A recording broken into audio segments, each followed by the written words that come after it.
This is ARC Reviews of Blood Debts by Terry J. Benton Walker.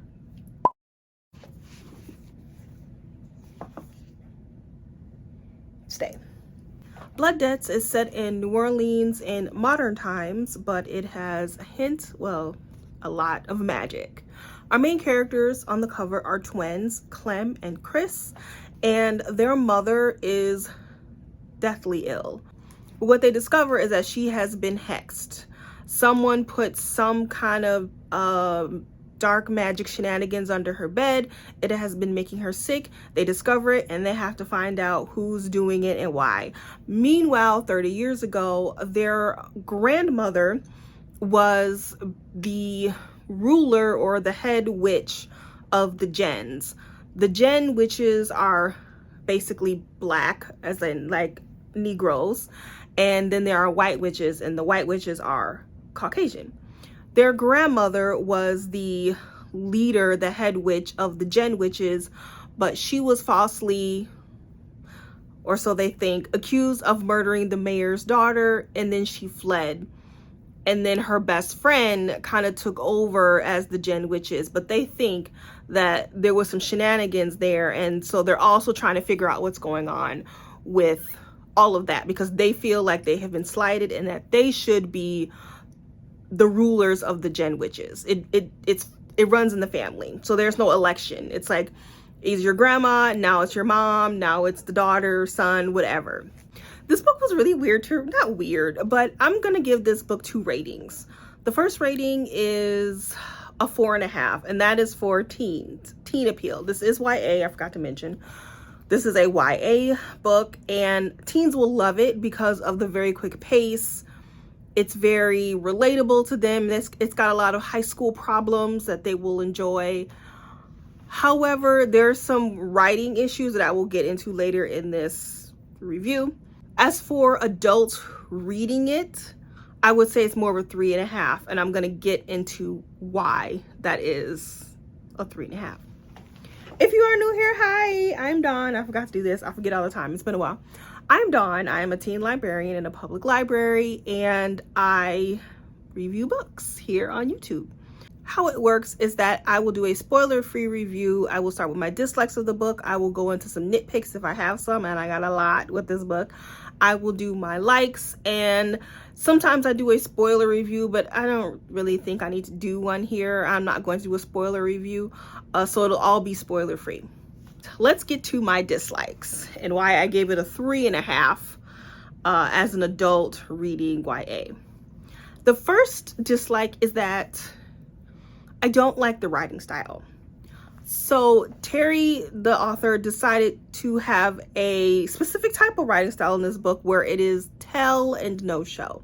So what he did was, we would have, let's take one of the characters here, Chris, and this book is told in varied POV. So we have the POV of Chris, Clem, and then the main, well, not the main villain, one of the villains, Valentina. She's a teenager. They go to school with her. So let's take Chris for an example. In her chapter, it would say, I'm Chris.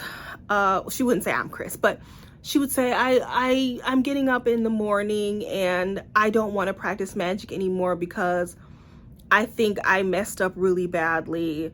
I'm having issues with my brother. We don't get along anymore. He doesn't understand me. I've had issues with Valentina. We got into a fight at school. All the kids hate me. Like, she's just running down all of her issues in the beginning of her chapter. But instead of us seeing all of this happen, she just lists everything at the beginning of her chapter. Clem does the same thing. Valentina does the same thing. I personally don't like that style of writing. I am much more of a show and not a tell. However, the author made it a choice to tell his story this way. So it really wasn't because he's a really bad debut author, he doesn't know how to write a story, he needs a better editor. No, this was his choice of telling the story this way. So kudos to him for making a choice. I just personally don't like that choice. I think there could have been a better way of telling the story. My second major issue is that Clem and Chris, who are the twins here on the cover, they have the same voice. And by that I mean, as I was saying, the chapters switch POVs, and I believe it is first person. I can't remember if it's first person or not. So it is told in first person when the POVs switch. However, I would be in the middle of a chapter and I would forget who's talking because they both sounded the same in their chapters. They weren't distinct characters. And I personally think that is a huge no-no. When you are writing varied POVs, your characters need to have different personalities. They need to stand out from each other. And when I'm reading their chapter, I should know whose chapter I am reading. And there were several times where I'd have to flip back to the beginning of the chapter and be like, who is reading? Whose chapter is this? Oh, it's Chris. Okay. For me, that's a big problem. Another thing I did not like about this book is that there are a lot of adults in the book, and that's not what I didn't like. I like that there were adults, but what I did not like is the teens. Of course, it's a teen book, and teens are going to take it upon themselves to solve the mystery because that's what teens do in teen books. Fine. But they will go to the adults and ask them questions, and the adults will be like, I'm not going to tell you. They just wouldn't tell them. They did the old Dumbledore and Harry Potter, where Dumbledore just never told Harry anything. I hate that. They constantly just would not tell these teens any information. And yes, I understand. Maybe it was because it was for their own good. Maybe they're not mature enough to understand things that our adults doing. Sure, that makes sense. I understand that. But in the sake of a book, when the whole point of the adult not telling them is to just create like tension with the teen, it's a way to advance the story. I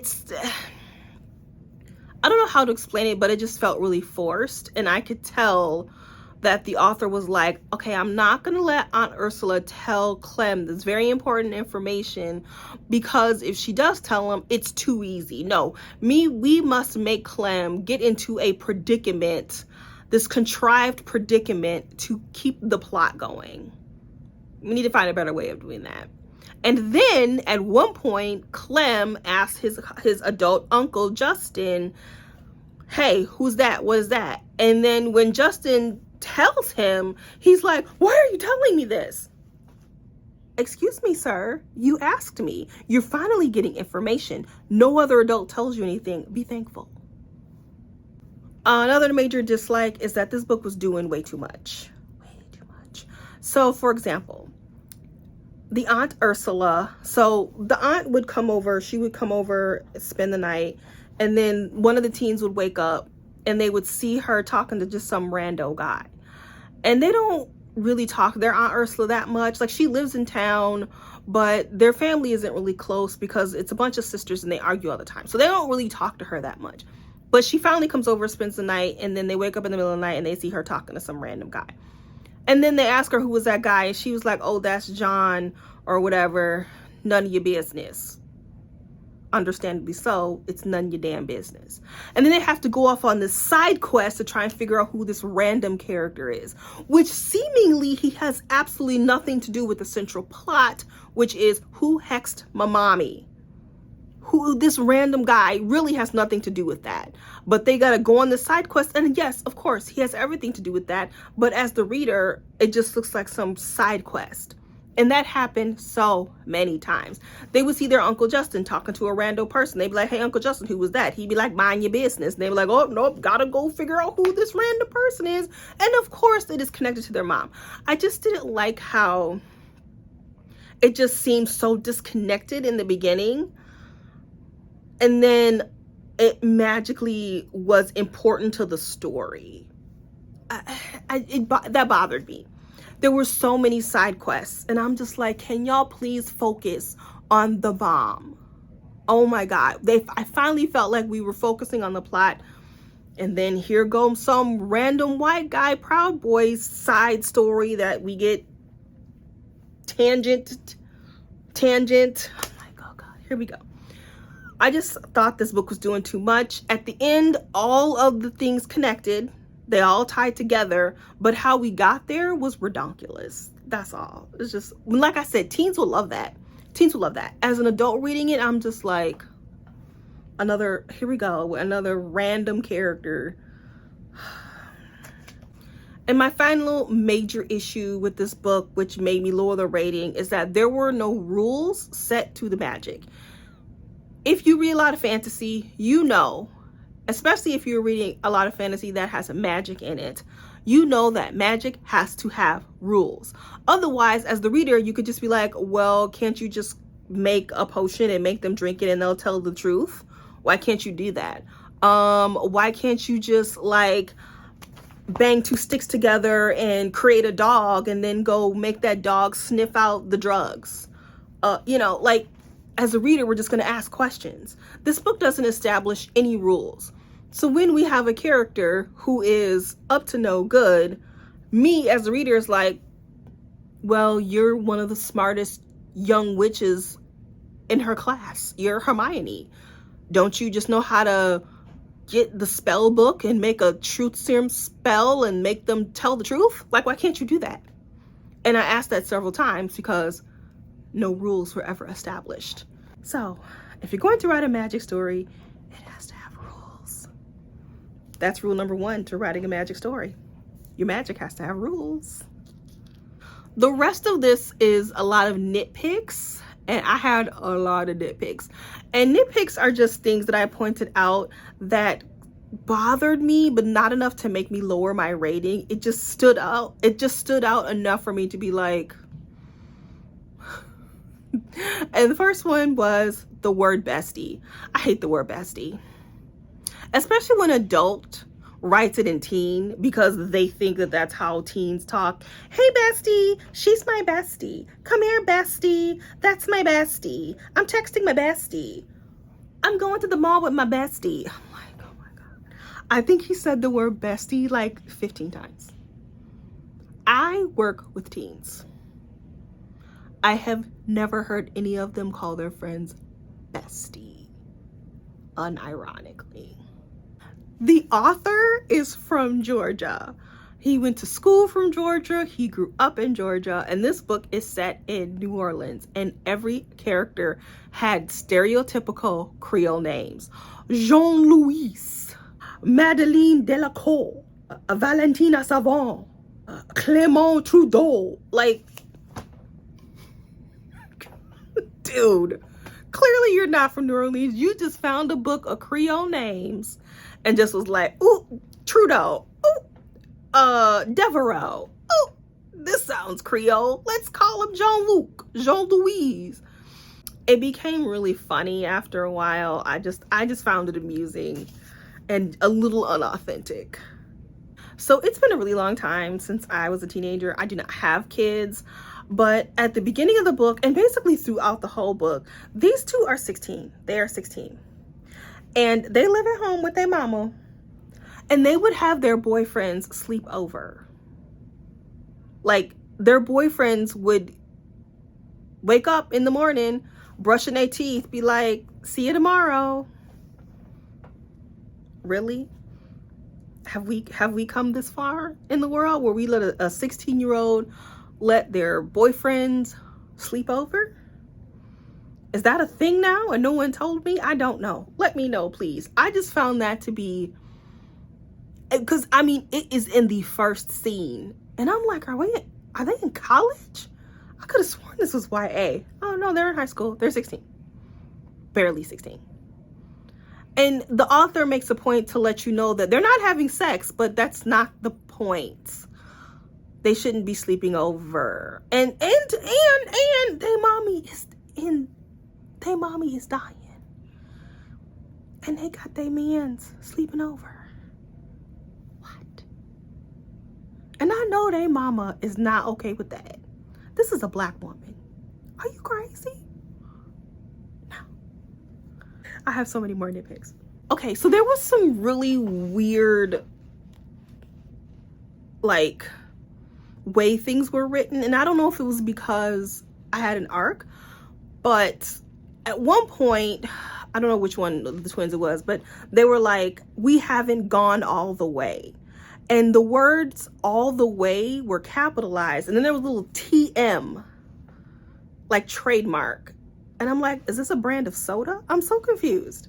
But no, it was a legit statement where one of them was like, we haven't gone all the way. But the way it was written, it was like a brand name. I was so confused. And then our main character, Valentina, her grandmother is the one who is in charge of the Djinn witches now. And she is calling her granny, my granny, hey granny. And granny is capitalized the entire time. And then at one point, Valentina says something like, I don't know, I can't, this isn't the exact thing, but she just says something like, they're always talking about my granny. And in this instance, granny was lowercase and in quotes. And I'm like, is she not your biological grandma? What is that? But it was never explored. I'm like, is that a new storyline? I can't tell. This book is all over the place. It's doing so much. I don't know if this is a new storyline. I have no idea. Was it a mistake? Now I'm like, well, hey, if your grandma is not really her, then who is this woman? That's a huge typo, because it's insinuating that this woman who is a main character and who is said to be her grandmother is not her grandmother.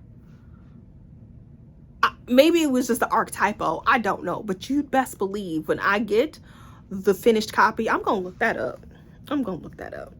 More nitpicks. I'm still on nitpicks. Okay, so I read a lot of teen true crime fiction. And the ebb and flow of true crime fiction is we have a teen, or a person, doesn't even have to be a teenager. We have a person who finds some interesting information. Let's say they see a suspect or someone who they think is a suspect at the store, and they're like, this person is suspicious. In a typical true crime fiction, the main character will stake out the person. Maybe they will follow them. Maybe they will get the tags on their car and find some sort of like cop father and look up their license plate in the database. Maybe they will, I don't know, like I say, scope out their house. Like, they will find interesting ways to figure out who this person is. Not these teens. They go right up to that person's door. Excuse me, my name is such and such, and I have some questions for you. Actually, at one point, it's Auntie Ursula's mysterious friend. They needs to know who this person is. And they find out where he lives. They go up to his house and they're like, oh, we're doing a fundraiser for school. They get in the house and be like, psych, I'm Ursula's nephew and I need to know who you are. They did that so many times. There was no creativity in the investigation. This is an investigation. They are trying to figure out who hexed their mama. And they just go up to the door and be like, hey, I need information now.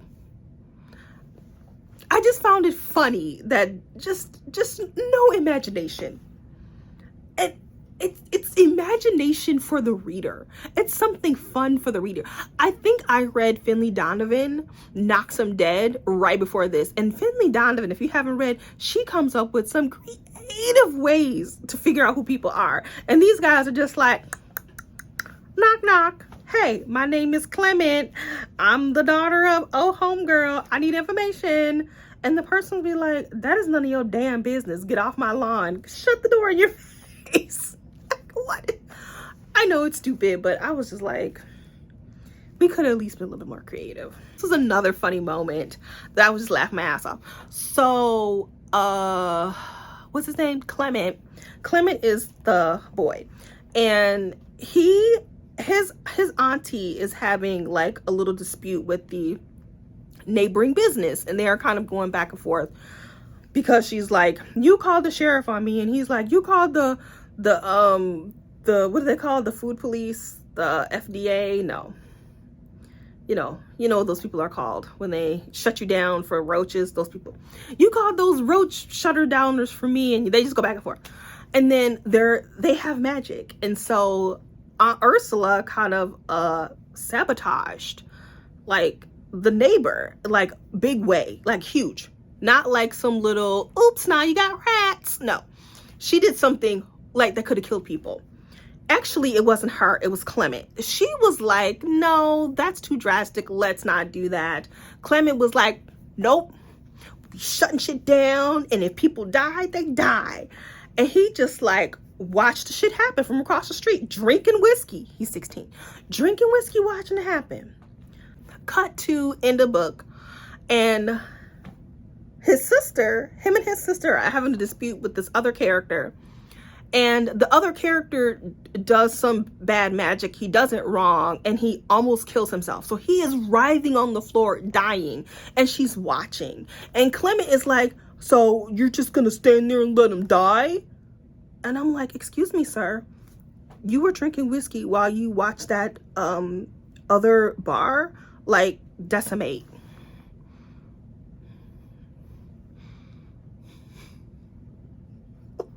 Did the author forget about that? I think the author forgot about that because Clement is a big old hypocrite. It was just, you know, when you read a book and it just be like little bullshit, where you be like, what? And you just be laughing. You just be laughing your ass off. This was me in this book. Although I had a lot of things that I did not like about this book, there are a lot of things that I did like about it. One of the things that I always look for in any book are themes. Books have to have a theme. They have to be talking about something. The major themes in this book were, is magic evil, or is it the person doing the magic evil? Chris, the girl, she doesn't want to do magic anymore because something bad happened, even though she's really good at it. And then Clement is really kind of interested in kind of dark magic. But is it magic that's evil, or is it the person that is doing the magic evil? So I did like that theme. Chris was very guilty, and she just kind of allowed her guilt to eat at her. She did not confide in people. She did not like get any like mental health treatment for it. She just kind of suffered in silence. And then there was another really big theme of family. As I said, there's a lot of girls in the family, women in the family, a lot of aunties, and they are on the outs. And Chris and Clem really tried to get their family together, and in the end, of course, they do. And then there's this really big theme of family working together gets things done. So I really did like the themes in the book. I liked Chris and Clem a lot as characters. I thought they were believable as teens, even though they were having their boyfriends sleep over and drinking whiskey and stuff. I mean, having an occasional whiskey with their auntie, whatever. She was there, you know. But when I say occasional, once. I did like them as characters, especially Chris. I thought she was the better of the group. She had a toxic boyfriend, but I just liked the way she handled all of that. I liked the way she handled her nemesis, Valentina. She just had a very strong head on her shoulders, and I really liked her the most. I like the magic in general. So like I said, there's the Gen witches, and they get their magic from the moon, and then the white witches get their magic from the sun. But at night, the white witches are because they get their magic from the sun, and the sun goes down at night, their magic is stymied, and so they have to put their magic into crystals in order to do magic at night. So I thought that was really cool. They have gods that they worship, Eshu, I believe, and Eshu can manifest as a human form, which I thought was really interesting. Just the magic in general was different and cool, and I did like the magic. There were no rules for it, but you know. So this book has a lot of triggers as far as colonization, racism, poverty, necromancy, dark magic, but they use magic in many instances as metaphors for like real things. So like we have a character who uses magic to manipulate another character, and I'm not going to go into it because it's a spoiler, but I like the way it was done. I think teens will find that kind of cool, and how this book uses magic to deal with issues that they face on the daily at school. So I did like that. I did have another nitpick. So, okay, I was like, I think I had another nitpick. I did. So this author is hilarious. So there were instances where somebody would be reading The Color Purple in the hotel lobby, or Billie Holiday would be playing in the background, or there would be like a picture of something from the Harlem Renaissance. It's like, sir, we get it, they're black. We get it. We get it. We can see the cover. They're black on the cover. I just thought it was really funny. He was like, he really wanted you to make sure that these people were black. In this book, everybody was black. Except for the white people who were not great. Okay. There were no loose ends in this book. Like I said, even though they were going off on all these kind of tangents, there were no loose ends. Like, everything made sense to the main story in the end. It all came together. How we got there was a little bonkers, but it did all come together. So I like that. And I could totally tell that this is setting up for book 2. Like, there was another storyline that is setting up for book 2, and I liked it. I don't know if I'm going to read book 2 or not, but I like where it's going. It's interesting. All right, that is my review of Blood Debts by Terry J. Benton Walker. I do recommend it. I think that adults will like it, teens will like it. I think everyone will like it, but just be aware that the writing style may not be for everyone, but otherwise, it was a pretty solid book. Thank you for joining me, and I'll catch you in the next ARC review, which will be Divine Rivals by Rebecca Ross. Bye-bye.